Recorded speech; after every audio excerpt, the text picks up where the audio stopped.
आदित्याय च सोमाय मंगलाय बुधाय च गुरुशुक्रशनिभ्यश्च राहवे केतवे नमः।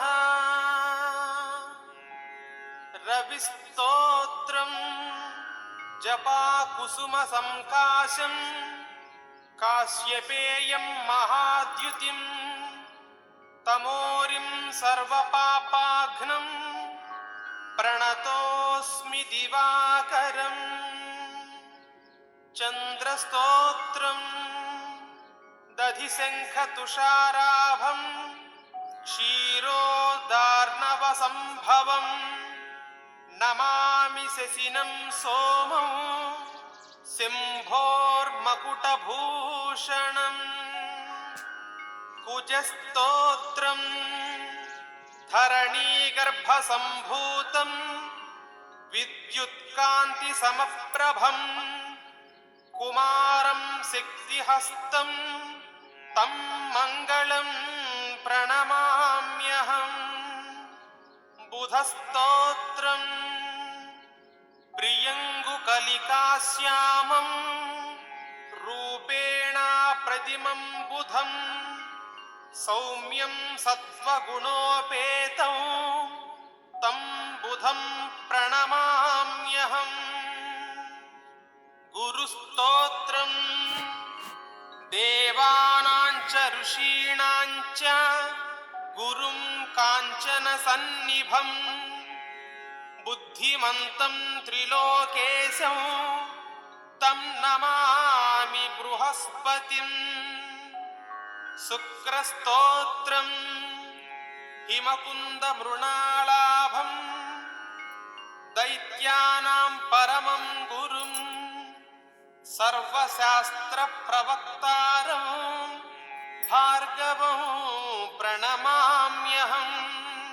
शनिस्तोत्रं नीलाञ्जनसमाभासं रविपुत्रं यमाग्रजं छायामार्ताण्डसम्भूतं तं नमामि शनैश्चरम्।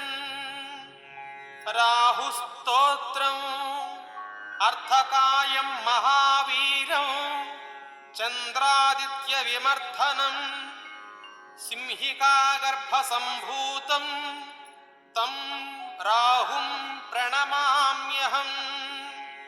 केतुस्तोत्रं फलासपुष्पसङ्काशं तारकाग्रहमस्तकं रौद्रं रौद्रात्मकं घोरं तं केतुं प्रणमाम्यहम्।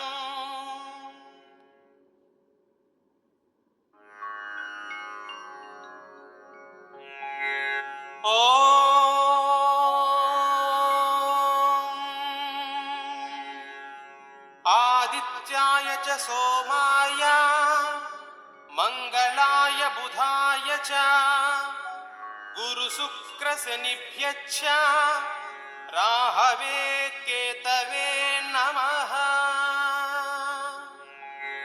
रविस्तोत्रं जपाकुसुमसंकाशं काश्यपेयं महाद्युतिं तमोरिं सर्वपापाघ्नं प्रणतोऽस्मि दिवाकरम्।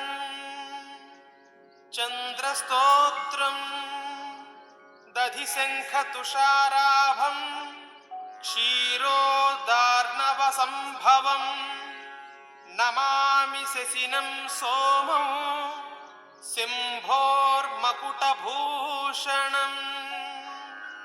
कुजस्तोत्रम्